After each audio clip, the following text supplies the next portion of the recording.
Hi, everyone. My name is Katka, Reszke, and I'm the director of the ReelAbililities Film Festival, which is presented by Boston Jewish Film. Tonight, we brought you 9 very different short films. And I want to thank the sponsor of tonight's screening, the Christopher and Dana Reef Foundation. I want to also thank our community partner, the Disability Law Center. And with me here to discuss tonight's featured documentary shorts is the director of Wheels of Justice, Emmy award-winning filmmaker Alice Markowitz. Hello. As well as one of the film's subjects and senior attorney at the Disability Law Center, Svetlana Uimenkova. And last but not least, the film's main subject, innovator, teacher, and activist, Chris Hoeh. Welcome. Glad to be here. Thank you. I want to start with you, Alice. How did the story come to you, and how did you find yourself navigating questions of authentic portrayal with so much out there being made, landing anywhere between pity, tragedy, and feel-good inspiration porn? So this film came to me in an unusual way. I usually, when I produce a film, I find a story and I find the subject and I research it. But this one came from really Chris and his desire to pay it forward after having a successful outcome and getting the wheelchair that he needed. And he and the Disability Law Center were trying to figure out, oh my God, who do we know who could make a film to make this come to life so people would understand what resources are out there? And my husband is a lawyer at the Disability Law Center. He goes, I know a filmmaker, maybe. And that's how it happened. And then I met Chris, and then that was really clear that I wanted to do this. And I brought in a co-producer, Eric Stange, who shot the film, and off we went. And, the question of authenticity is a really interesting one because, the biggest challenge of this was the biggest challenge of making this film was really framing it and getting the tone right. And so much of what you see are either when you see a story in the media or on film or TV about people with disabilities, you either see, a hero or you see a victim. And we wanted to do a story that showed the challenges that Chris was facing in an unvarnished way, as well as the successes that he was having. And so that's what we set out to do. And once every decision we made, and there are a million decisions in making a film, was the idea of achieving that balance the entire time. And partially the way this film was made is that we did it such a strong collaboration with Chris, with the lawyers at the Disability Law Center, so we could get the story right. And to the extent that we were successful, it's because of that co-creation, which is, I think, is the way that we could achieve what we wanted to achieve. So that's what I'd say. Thank you. Chris may have a different idea, and Svetlana may have different, but that's, yeah. What I'd say is that after Svetlana helped me to get this chair, I felt like that I always want to recognize all the work that people have done before I became disabled, and the organizations that provide that support, that allowed me, because if it wasn't for the Disability Law Center, I wouldn't have had this opportunity. And it goes throughout, if it wasn't for others, I would have to be advocating for a curb cut on every corner. So I think that's part of my way of approaching things. Yeah. Well, Chris, you and I essentially ran into each other at the Abilities Expo last year, and that is really the incident that's responsible for this film really making it into the festival, which I'm really pleased about. I mean, I did actually, following that incident, have at least 2 people recommended to me after, but that was how I first found out about it.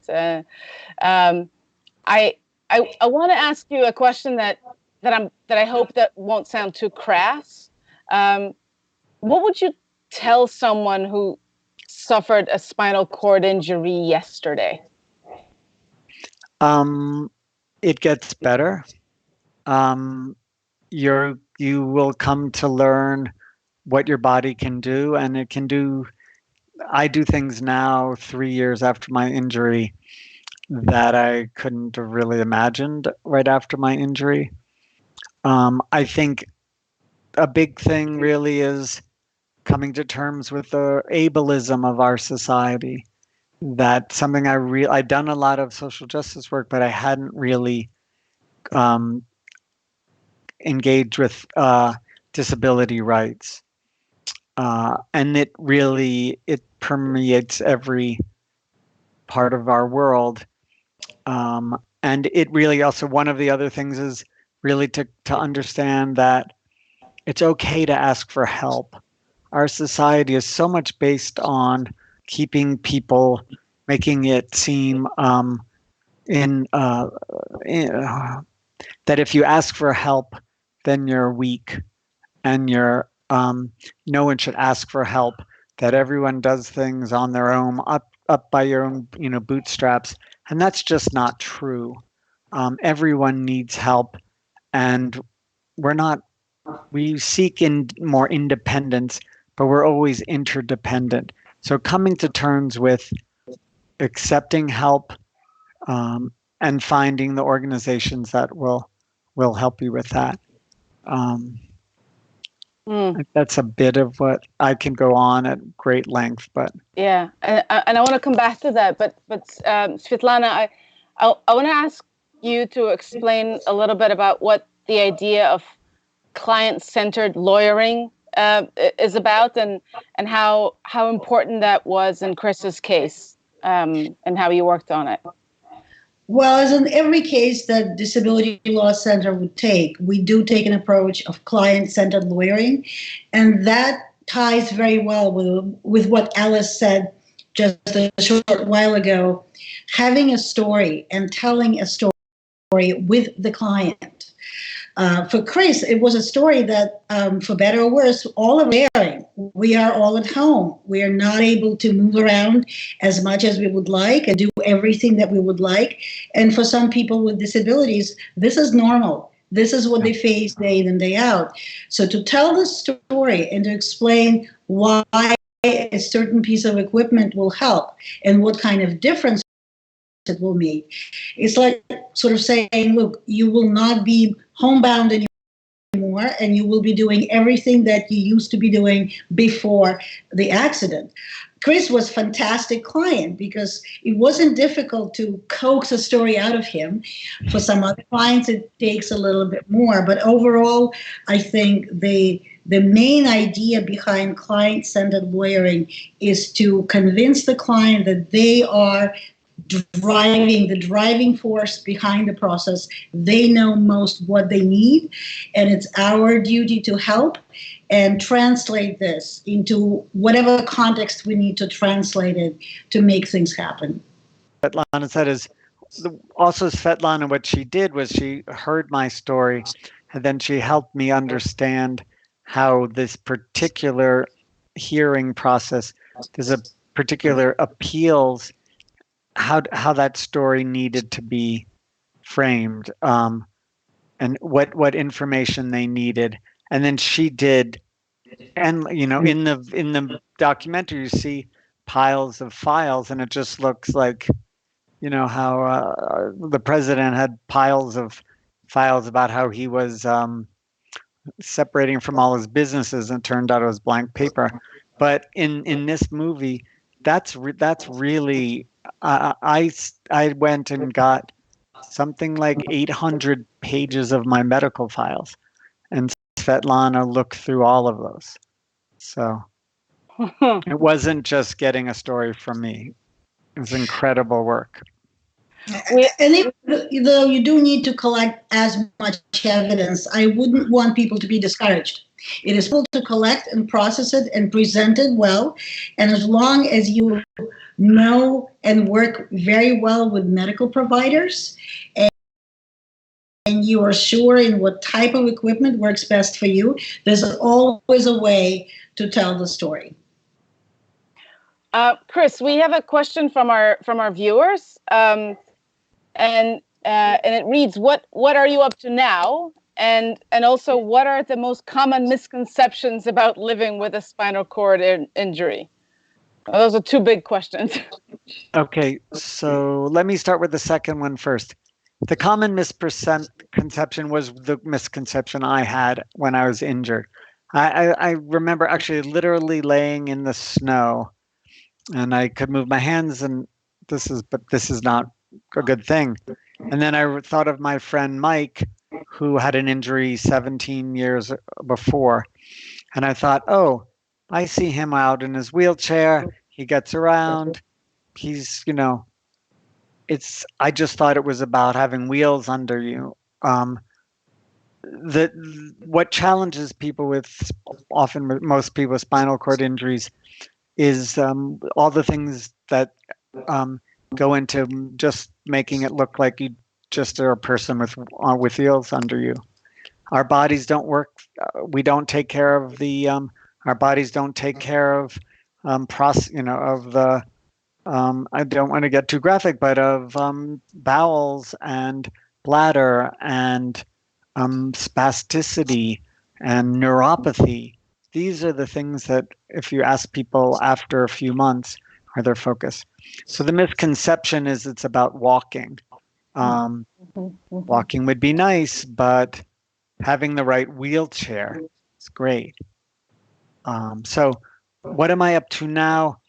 I'm trying, I'm the advocacy representative for the Greater Boston chapter of United Spinal.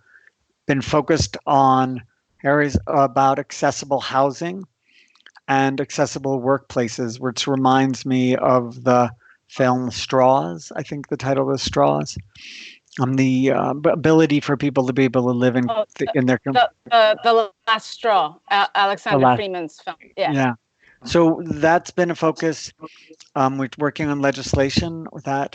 Transportation is a big issue.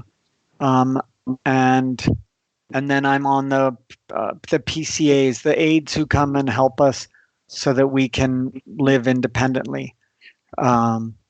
So those, and then I collaborate with the Disability Law Center.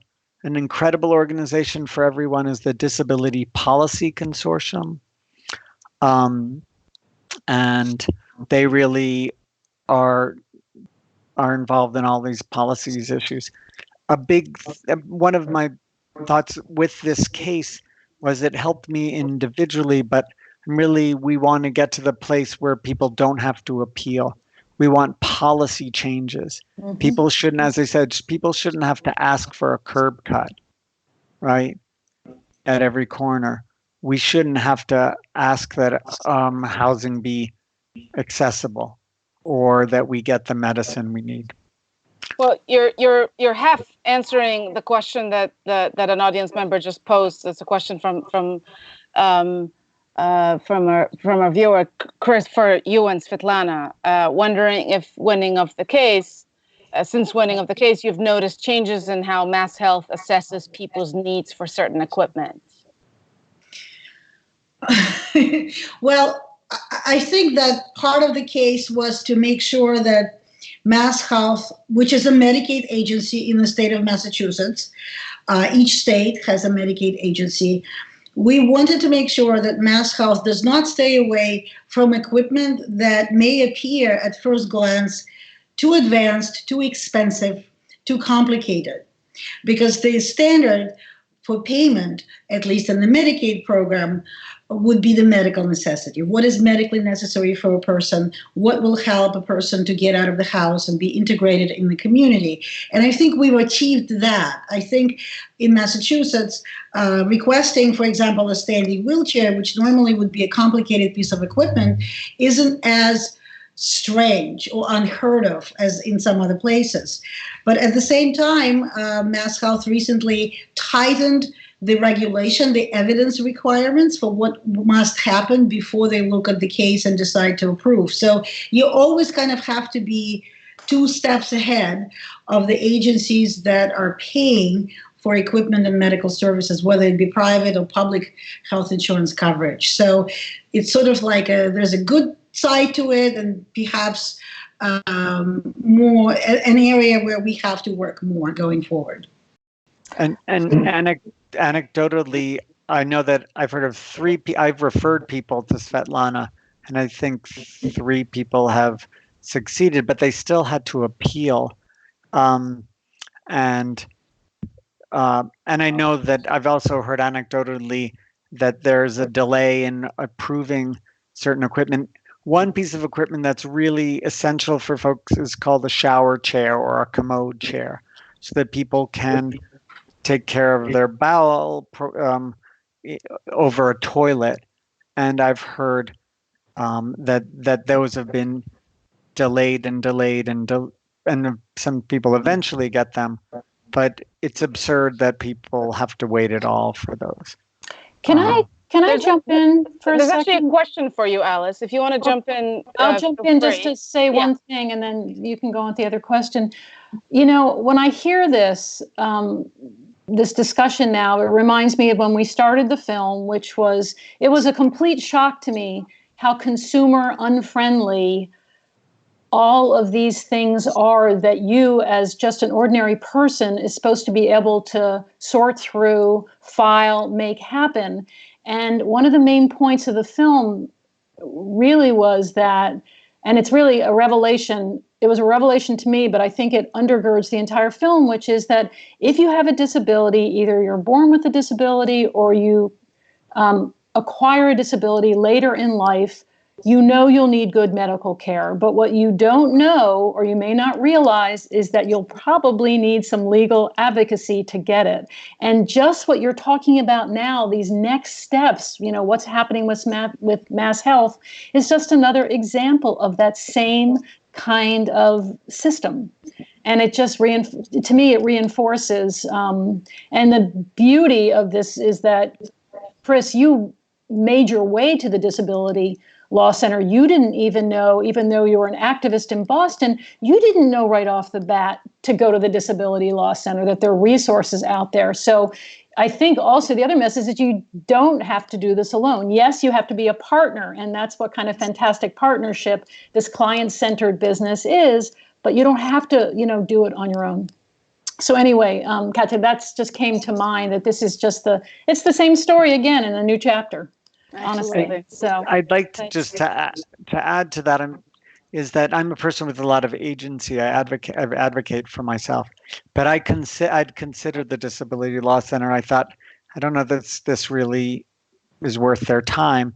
I spoke to a friend about what's going on. They referred me to a state legislator whose aide said to me, you know, you should really contact the Disability Law Center. Hey, I can help you just make that contact. That's how this got started. And for most people, when you get those piles of paper with a denial, you know, how. Yeah. Alice, the question that someone's posing from our audience is, what research beyond Chris's personal story did you do to make this film? That's a great question. So both Eric Stange, who I mentioned earlier, the co-producer in this, and I spoke. We spent a lot of time with Chris. We spent a lot of time with the lawyers trying to understand the law at the Disability Law Center. We spoke with medical experts. We did a bunch of research. We spoke with people who were doing research experiments themselves. We spoke with other people with disabilities, and and other people who use wheelchairs. And I have to say, we asked questions, but we did a lot of listening. It was really about taking it all in, because it was pretty much all news to both of us. So that's the kind of thing we did. We listened a lot.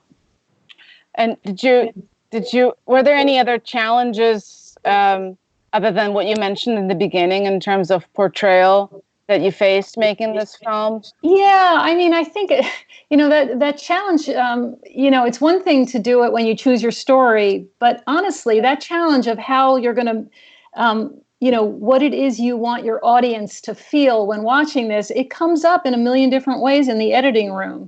So what music you choose, is it going to go this way? This is the hero versus victim business. It comes up in the narration and what you say. It comes up in the choice of how you tell the story, how you end the story, what different people who are your talent are saying in the story. So it's not like that challenge, once we sorted out the framing of this, it went away. It comes up at every step along the way. And also, after we got to a point where we felt like we had a cut that represented what we were trying to do, we being the production team, Chris saw it and weighed in. And we had a couple of other people in the disability community see it and weigh in. And then the Disability Law Center weighed in. Did we get the legal stuff right? So it was not, it was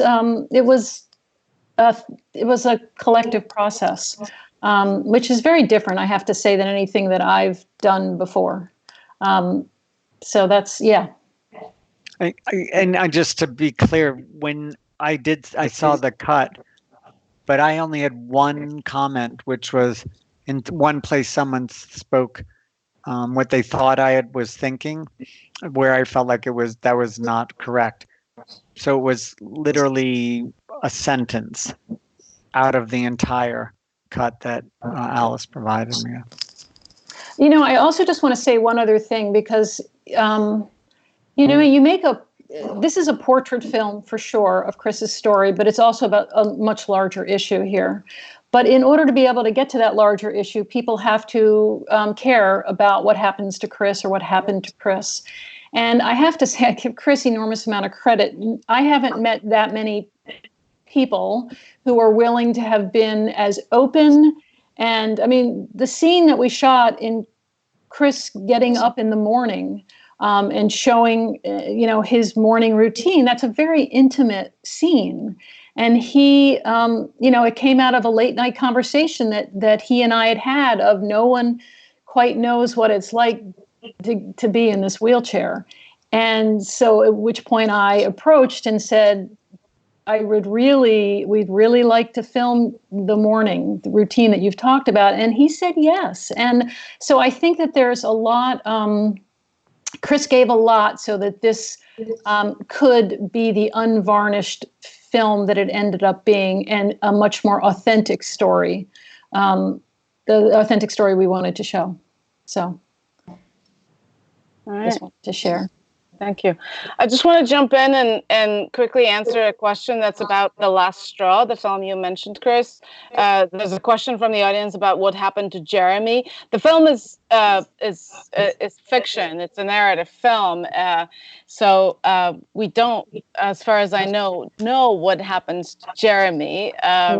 Alex Freeman, who made the film, portrays Jeremy in the film, and that is not his personal story. His personal story is a different one. So I would say to the audience members who's asking this question, feel free to reach out to Alexander Freeman at Outcast Productions to ask him about his personal story, which is different. He's a local filmmaker in Boston. He'd be happy to answer your question, I'm sure. There is a follow-up question about, do people who have thoughts about the loss of adaptive items such as straws and plastic bags due to changing laws and attitudes, which I think is actually fascinating. That's something that never occurred to me. I don't know, Chris, if you have thoughts about that from your perspective. This is something that comes up in The Last Straw. It's such a visceral scene. But Yeah, I think that people are not aware of the impacts of any kind of policy or any changes. Um, and I think that's why it's essential that people with disabilities are in the room when decisions are made.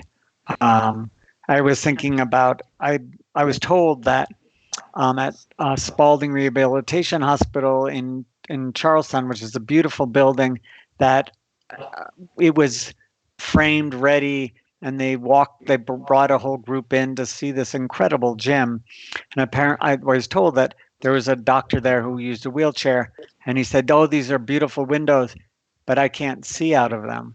Mm. They need, and so they went back and they made it so by the time I was there, by the time they finished it, the windows were lower. So Yeah. I just want to ask the last question of Chris and Svetlana.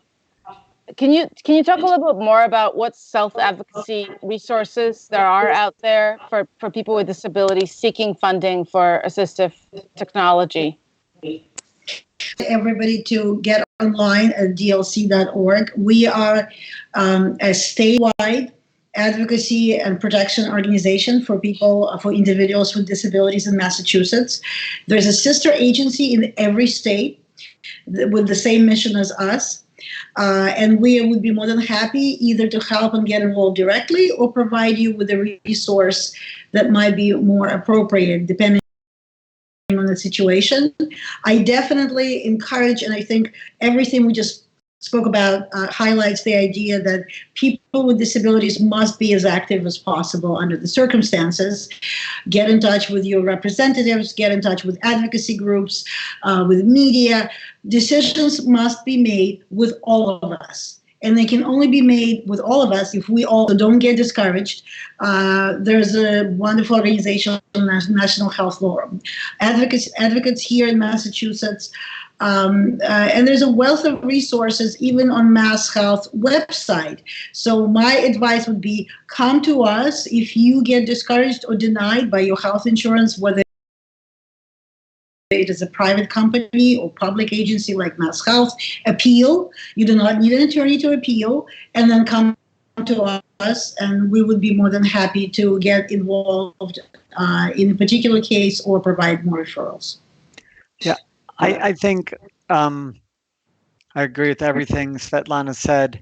We need to show our vulnerability when we need help. We need to, before my injury, from my grandparents, for generations, we have a responsibility in any government, in a democracy, to be engaged, to be civically engaged, and to advocate.